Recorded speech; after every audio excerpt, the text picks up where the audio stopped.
আপুনি ফেচবুকত পাছপোৰ্ট পাহৰিলে নেকি? চিন্তাৰ কোনো কাৰণ নাই, ফ'ল' কৰক মাত্ৰ কেইটামান ষ্টেপ আৰু চেঞ্জ বা ৰিকভাৰ কৰক মাত্ৰ 1 মিনিটত। আৰু যদি ভিডিঅ'টো চাই ভাল লাগে প্লিজ মোৰ চেনেলটো ছাবস্ক্ৰাইব আৰু ভিডিঅ'টো লাইক কৰিবলৈ নাপাহৰিব। তেন্তে আহক আৰম্ভ। এইটো পেজত যোৱাৰ পিছত আপুনি ক্লিক কৰিব লাগিব এই যোনটো ফৰগটেন পাছপোৰ্ট।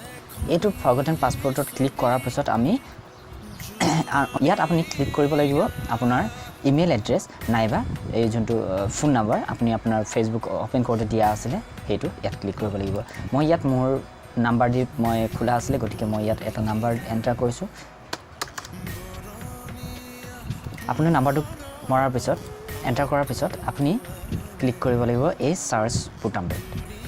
এখন উইণ্ড'জলৈ গুচি যাম, অন্য এখন ইণ্টাৰফেচলৈ গুচি যাম, য'ত আপোনাক সোধা হ'ব যে এইটো আপোনাৰ একাউণ্ট হয়নে নহয়। মই অসমীয়া ল'ৰা হিচাপত মই যোনটো একাউণ্ট খোলা আছে এইটো মোৰ হয়, গতিকে মই গুচি যাম মোৰ এই কণ্টিনিউ যোনটো বুটাম আছে এই কণ্টিনিউ বুটামটোত আপুনি প্ৰেছ কৰিব লাগিব। এই কণ্টিনিউ প্ৰেছ কৰাৰ পাছত আমাৰলৈ এটা 6টা ডিজিটৰ ছিকিউৰিটি কোড আহিব। সেই কোডটো আমি ইয়াত এণ্টাৰ কৰিব লাগিব। 6টা ডিজিটৰ যোনটো আপোনাৰ মেছেজ বক্সলৈ গুচি যাব সেইটো আমি এণ্টাৰ কৰিব লাগিব। গতিকে আমি ইয়াত মোৰ নাম্বাৰটোলৈ যিটো 6টা ডিজিটৰ কোড আহিছে সেইটো এণ্টাৰ কৰি লওঁ।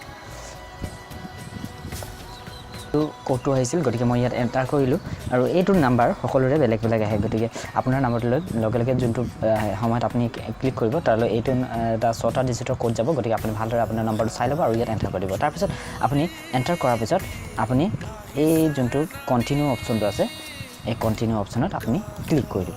ক্লিক কৰাৰ পিছত আপুনি উইণ্ড'জখনলৈ খোল খাব। সেইটো হৈছে ইয়াত মই এটা মোৰ নিজৰ পাছপোৰ্ট দি দিলোঁ। এই পাছপোৰ্ট দিয়াৰ পিছত আপুনি ক্লিক কৰিব লাগিব এই কণ্টিনিউ যোনটো অপশ্যন আছে এই কণ্টিনিউত ক্লিক কৰি দিব। এতিয়া লগ আউট অফ আদাৰ ডিভাইচেছ এইটোত যদি ক্লিক কৰে তেতিয়া আপুনি যিটো অন্য আগৰ যোনবিলাক ছিষ্টেমত নাইবা বেলেগৰ মোবাইলত যোনটো আপুনি লগ ইন কৰা আছিলে এইটোত ক্লিক কৰি যদি এই কণ্টিনিউ বুটামটো আপুনি প্ৰেছ কৰি দিয়ে তেনেহ'লে সেই মোবাইলটোৰ পৰাও আপুনি লগ আউট হৈ যাব। তাতো আপোনাৰ ফেচবুকৰ পৰা আপোনাৰ লগ আউট হৈ যাব। আৰু এই ষ্টে লগ ইন যদি আপুনি ইয়াত ক্লিক কৰে তেনেহ'লে সেই অন্য মোবাইলটোতো আপোনাৰ লগ ইন হৈ থাকিব। তাৰমানে আপুনি যদি তাৰ পৰা বিচাৰে যে তাতো লগ আউট হৈ যাওক, সকলো ডিভাইচতে লগ আউট হৈ যাওক, কেৱল মাত্ৰ আপুনি এই মোবাইলটোতে যোনটোত আপুনি এতিয়া পাছপোৰ্ট চেঞ্জ কৰি আছে সেইটোত আপুনি লগ ইন হ'ব। গতিকে ইয়াত লগ আউট ফৰ আদাৰ ডিভাইচেছত ক্লিক কৰি এই কণ্টিনিউ যোনটো অপশ্যন আছে কণ্টিনিউ অপশ্যনত আপুনি এটা ক্লিক কৰি দিব। ক্লিক কৰি দিয়াৰ পিছত আপোনাৰ সকলো